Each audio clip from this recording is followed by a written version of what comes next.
Hello everyone, we are going to start class 7th NCERT Geography Chapter 3 Our Changing Earth। इस एक ही video में हम ये पूरा चैप्टर कंप्लीट करने वाले हैं। तो देखो हमने लास्ट चैप्टर में लिथोस्फेयर, हाइड्रोस्फेयर, बायोस्फेयर वगैरह के बारे में पढ़ा था। तो देखो ये जो हमारा लिथोस्फेयर है ना, ये लिथोस्फेयर भी काफी नंबर ऑफ प्लेट्स में टूटा हुआ है जिन्हें कहते हैं लिथोस्फेरिक प्लेट्स। और ये जानकर आप वास्तव में हैरान हो जाओगे कि ये जो लिथोस्फेरिक प्लेट्स है ना, ये भी काफी स्लोली मूव करती रहती है। इतना स्लोली कि ये हर साल सिर्फ कुछ मिलीमीटर ही मूव करती है।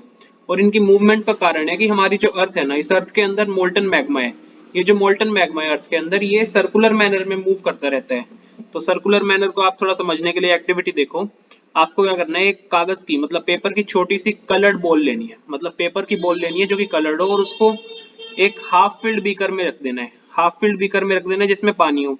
और फिर इस बीकर को इस तरह से गर्म करोगे ना, ट्राइपॉड स्टैंड पे, इसमें आपको दिख ही रहा है फिगर में बीकर को रखा हुआ है, और बीकर के अंदर एक रेड कलर की पैलेट है, मतलब छोटी सी गोली है।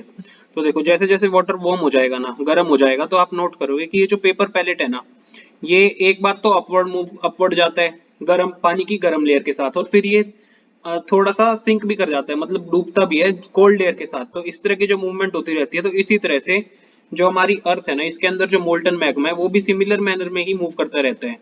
और ये जो मूवमेंट्स होती है ना इन प्लेट्स की, इनके कारण हमारे अर्थ के सरफेस पे चेंज आता है। तो ये जो अर्थ की मूवमेंट्स है, ये जो चेंज आ रहा है ये मूवमेंट्स के कारण, ये मूवमेंट्स भी डिवाइडेड है किस बेसिस पर, जिस तरह की भी फोर्स के कारण ये मूवमेंट हो रही है उन बेसिस पर। ये फोर्सेस हो सकता है अर्थ के इंटीरियर में भी लगती हो, मतलब अंदर के हिस्से में, इसे इन्हें कहते हैं एंडोजेनिक फोर्सेस। और जो कि अर्थ के सरफेस पे काम कर रही है फोर्सेस, उन्हें कहते हैं एक्सोजेनिक फोर्सेस। तो देखो आपको इस चार्ट में थोड़े एग्जांपल से भी समझाया हुआ है अर्थ की मूवमेंट्स किस तरह से, दो तरह से डिवाइडेड है, एंडोजेनिक और एक्सोजेनिक। एंडोजेनिक मतलब जो अंदर के अंदर ही अंदर काम करती हो, जैसे कि अर्थक्वेक, वोल्केनो वगैरह। और एक्सोजेनिक रिवर, विंड, सी वेव्स, इनकी मूवमेंट्स जो होती है। तो अब देखो ये जो हमारी अर्थ है, अर्थ की क्रस्ट है ना, इसके ऊपर कुछ लार्ज और स्मॉल रिजिड या फिर इरेगुलर सी शेप्ड प्लेट्स है जो कि कॉन्टिनेंट्स को और ओशन फ्लोर को कैरी करती है। तो अब देखो एंडोजेनिक फोर्सेस जो होती है ना, वो एंडोजेनिक फोर्सेस कभी कभी सडन मूवमेंट्स भी कर देती है और कभी कभी स्लो मूवमेंट्स भी करती है।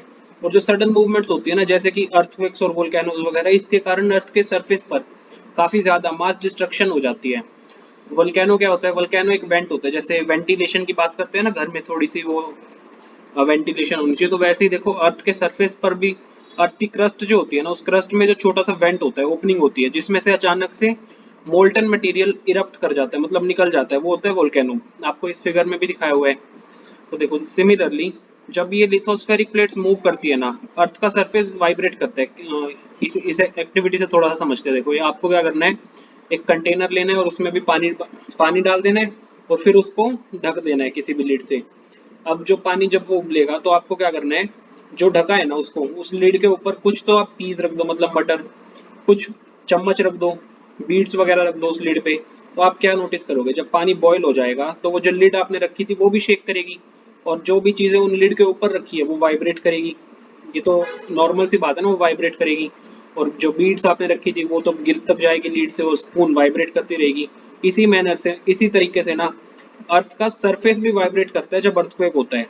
तो देखो ये जो वाइब्रेशंस होती है, ये वाइब्रेशंस पूरी all around the earth travel कर सकती है, और इन्हीं वाइब्रेशंस को कहते हैं अर्थक्वेक्स। जब भी ये लिथोस्फेरिक प्लेट्स मूव करती है, अर्थ का जो सरफेस वाइब्रेट करता है, तो वाइब्रेशंस पूरी अर्थ पे मूव करती है, और इन वाइब्रेशंस को हम कहते हैं अर्थक्वेक।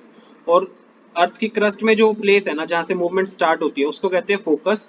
और जो प्लेस सरफेस पे है, मतलब फोकस के बिल्कुल ऊपर जो सरफेस पे प्लेस आता है, उसको कहते हैं एपिसेंटर। वाइब्रेशंस जो होती है ये usually outwards from the epicentre, मतलब एपिसेंटर से बाहर की तरफ मूव करती है। और ग्रेटेस्ट डैमेज कहाँ होता है, ग्रेटेस्ट डैमेज यूजुअली एपिसेंटर के सबसे क्लोजेस्ट एरिया में होता है, क्लोजेस्ट एरिया में होता है। और अर्थ का जो स्ट्रेंथ, अर्थक्वेक का जो स्ट्रेंथ होता है ना, ये एपिसेंटर से दूर जाते जाते कम होता रहता है, मतलब खतरा इसका थोड़ा सा घटता रहता है। इस फिगर में आपको दिखाया हुआ है, जैसे ये फोकस का पार्ट है, ये एपिसेंटर। अब देखो सेismic वेव्स जो है वो हर दिशा में जा रही है, इन ऑल डायरेक्शंस। तो अब देखो अर्थक्वेक्स जो होती है ना, उसकी जो वेव्स होती है तीन तरह की होती है। पी वेव्स, इनको लॉन्गिट्यूडिनल वेव्स भी कहते हैं। एस वेव्स, इनको ट्रांसवर्स वेव्स भी कहते हैं। और एल वेव्स, इनको सरफेस वेव्स भी कहते हैं।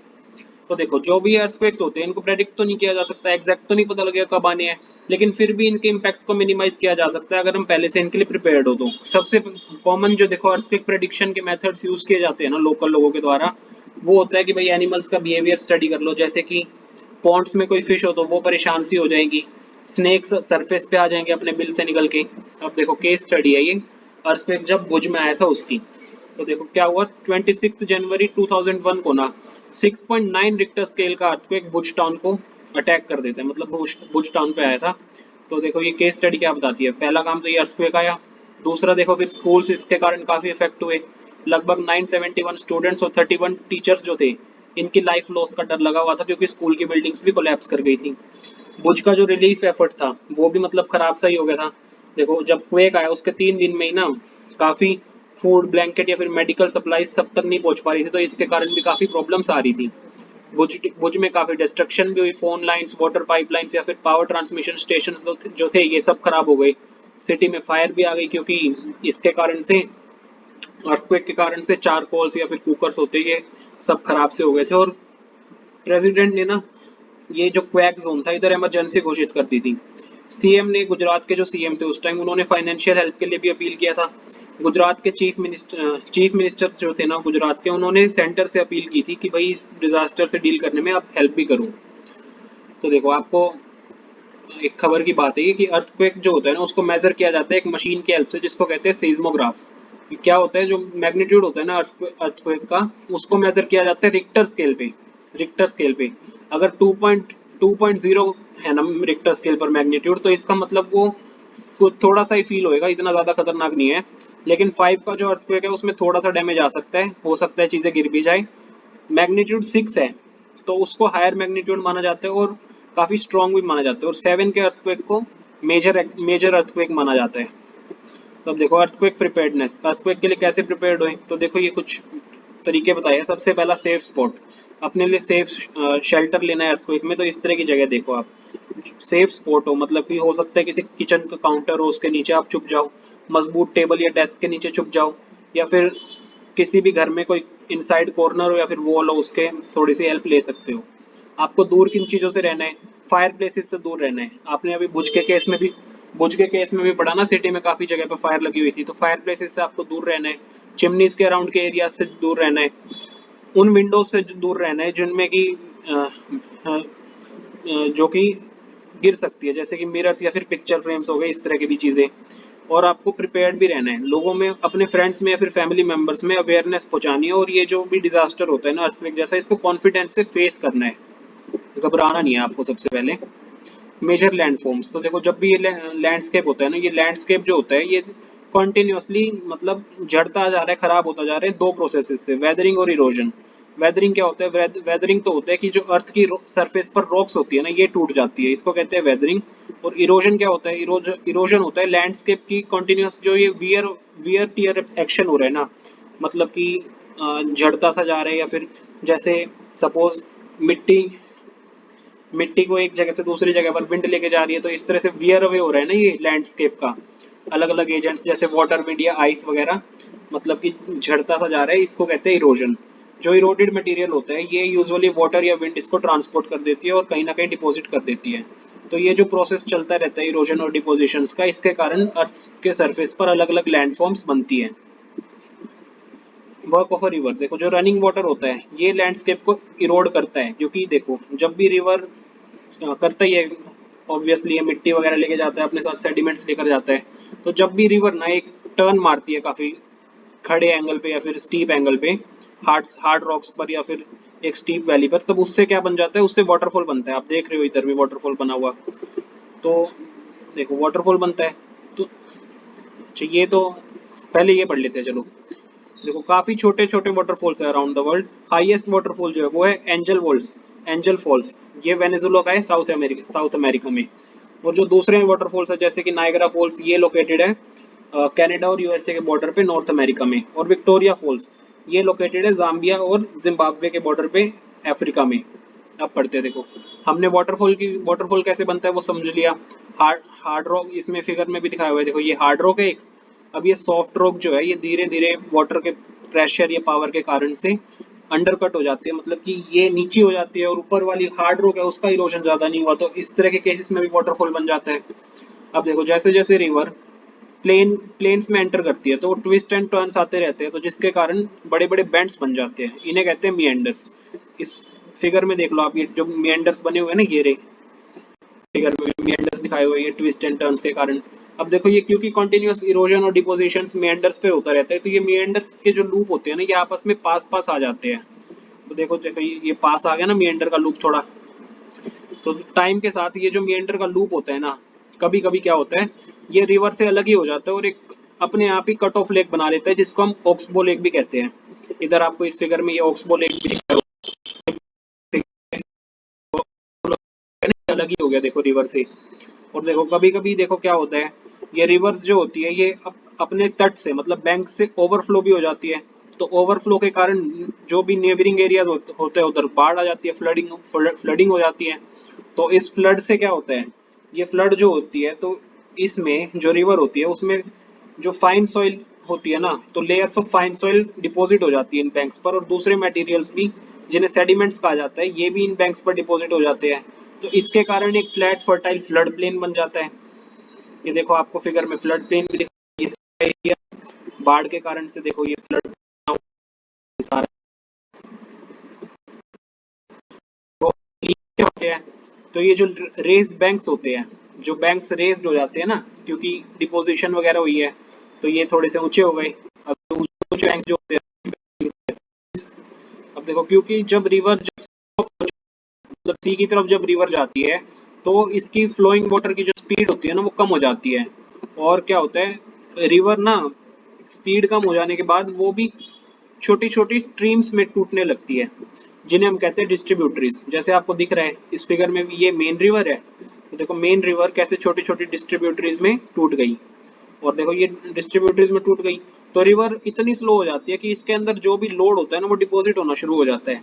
और ये हर डिस्ट्रीब्यूटरी अपना अपना माउथ बना लेती है। और फिर देखो जैसे ये समुद्र ले रही है इसे अपने अपने माउथ से, तो ये अपना अपना माउथ बना लेती है। और ये जो रिवर्स के अंदर सेडिमेंट्स वगैरह होते हैं, इन्हीं की कलेक्शन से, इन हर एक माउथ की सेडिमेंट्स की कलेक्शन से एक डेल्टा बनता है। इस फिगर में आपको डेल्टा भी दिखाया हुआ है। वर्क्स ऑफ सी वेव्स, तो देखो सी वेव्स अभी हमने पढ़ा था रिवर का वर्क, शायद ये रिवर का था वो। हाँ, वर्क्स ऑफ अ रिवर, जैसे वाटरफॉल बनता है, मिएंडर बनते हैं, फ्लड प्लेन बनते हैं, ये सब तो हो गए वर्क्स ऑफ रिवर। अब हम पढ़ने वाले हैं वर्क्स ऑफ सी वेव। तो देखो इरोजन और डिपोजिशन जो भी सी वेव्स का होता है ना, इसके कारण कोस्टल लैंडफॉर्म्स बनते हैं। तो देखो सी वेव्स जो होती है ये रॉक्स को कंटिन्यूअसली स्ट्राइक करती है। तो कोई साधारण सी बात है, रॉक्स को ये स्ट्राइक करेंगी तो क्रैक्स भी बनेंगे। तो फिर टाइम के साथ ये क्रैक्स ना लंबे होते, लार्ज और वाइड होते रहते हैं। तो फिर इससे कुछ होलो लाइक केव्स बन जाती है रॉक्स पे। इधर आपको सी केव दिखाई हुई है, केव रॉक पे लाइक केव्स बन जाती है, इन्हें कहते हैं सी केव्स। और देखो फिर ये कैविटीज बड़ी होती जाती है, जो सी केव्स वगैरह बनी, ये कैविटीज बड़ी और इतनी बड़ी होती रहती है कि मतलब रॉक के आर पार हो जाती है और सिर्फ रूफ रह जाती है इन केव्स की। तो इनको कह देते हैं सी आर्चेस। ये देखो सी आर्च दिखाई हुई है इधर,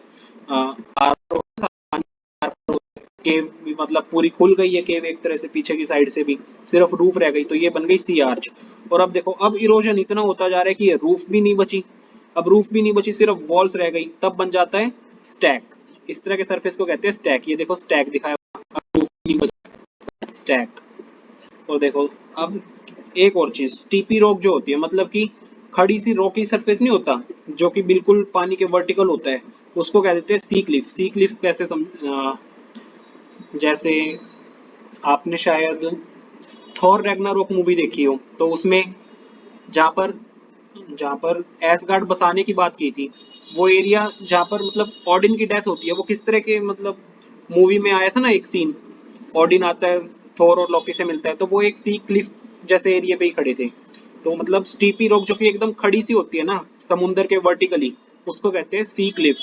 और जो सी वेव्स अपनी शोर्स पर मतलब कि बैंक्स वगैरह पर सेडिमेंट्स डिपॉजिट करती है ना, तो इनसे बन जाते हैं बीचेस। जब सी वेव सेडिमेंट्स डिपॉजिट करते हैं अपने शोर्स पर, तो इनसे बनते हैं बीचेस। अब देखो बॉक्स ऑफ आइस पढ़ेंगे, तो जो ग्लेशियर्स क्या होते हैं, ग्लेशियर्स जो होते हैं वो आइस की नदी होती है, आइस की नदी ही होती है ग्लेशियर्स, जिसके कारण से लैंडस्केप इरोड होता है। कैसे ग्लेशियर्स, क्योंकि आइस जैसे होते हैं तो सॉइल्स और स्टोन्स जो भी होते हैं ये उनको बुलडोजर, जैसे बुलडोजर का एक्शन होता है ना, एकदम से तोड़ते चलते हैं, वैसे ही सॉइल और स्टोन को भी बुलडोज कर देते हैं, जिसके कारण इनके नीचे की सॉलिड रॉक जो होती है वो एक्सपोज हो जाती है। तो ग्लेशियर्स इनके अंदर काफी होलोज, मतलब इनको खोखला कर देते हैं। और जब आइस मेल्ट होती है तब ये इन्हीं होलोज में अ, भर जाती है, पानी की तरह भर जाती है, और फिर ब्यूटीफुल लेक्स बन जाते हैं माउंटेन्स में। अब जो भी मटेरियल्स इन ग्लेशियर्स के द्वारा कैरी किया गया था ना, जैसे कि रॉक्स, बेशक बिग रॉक हो या स्मॉल रॉक हो, सैंड हो या सिल्ट हो, ये सब मटेरियल्स एक जगह पर डिपॉजिट हो जाते हैं। तो इन डिपॉजिट्स को कहते हैं ग्लेशियर्स मोरेन्स, ग्लेशियल मोरेन्स। अब देखो बॉक्स ऑफ विंड, विंड के वर्क्स, तो देखो आप अगर आप कभी डेजर्ट गए हो तो डेजर्ट में आपने सैंड ड्यून्स देखे होंगे। तो क्या होता है देखो, इरोजन या फिर डिपोजिशन का मेन जो एक्टिव एजेंट होता है ना डेजर्ट्स में, वो होता है विंड। मतलब कि डेजर्ट्स में विंड के कारण इरोजन या डिपोजिशन ज्यादा होता है। डेजर्ट्स में आप देखोगे कि कुछ रॉक्स जो होती है ना वो मशरूम की शेप में होती है, जिनको यूजुअली मशरूम रॉक्स भी कहते हैं। तो ऐसा क्यों होता है, विंड्स जो होती है ना वो रॉक का लोअर सेक्शन जो होता है उसको तो इरोड कर देती है, अपर सेक्शन थोड़ा कम इरोड होता है। तो इसके कारण क्या होता है, नैरो सा, मतलब पतला सा बेस बन जाता है और वाइड सा टॉप हो जाता है। तो इसके कारण मशरूम रॉक्स बन जाती है। और जब विंड ब्लो करती है तो वो सैंड को ना एक जगह से दूसरी जगह पर ट्रांसपोर्ट कर देती है। और जब ये विंड ब्लो करना बंद होता है, मतलब स्टॉप होता है, तो ये सैंड एक जगह पर गिर जाती है, फॉल कर जाती है, और लो हिल जैसे स्ट्रक्चर्स में, मतलब कि छोटी सी पहाड़ी जैसे स्ट्रक्चर की तरह डिपॉजिट हो जाती है और सैंड ड्यून्स जैसा बन जाता है। मतलब इन इस तरह के स्ट्रक्चर्स को कहते हैं सैंड ड्यून्स। इस फिगर में आपको सैंड ड्यून्स दिखाए हुए हैं, ये कितने सारे सैंड ड्यून्स हैं। अब देखो केस क्या होता है कभी कभी कि जो सैंड होती है ना उसके ग्रेन्स बिल्कुल लाइट से होते हैं, फाइन से होते हैं। तो विंड इनको काफी दूर दूर तक ले जाती है। और जब इस तरह की सैंड जो होती है वो एक लार्ज एरिया में डिपॉजिट हो जाती है ना, तब उसको कहते हैं लॉयस। और इस तरह के लॉयस के लार्ज डिपॉजिट्स जो है चाइना में देखने को मिलते हैं, चाइना में मिलते हैं। तो अब इसी के साथ आपका ये चैप्टर पूरा हो गया। एक रीडिंग आप भी कर लेना, बिल्कुल पक्का हो जाएगा। Thank you.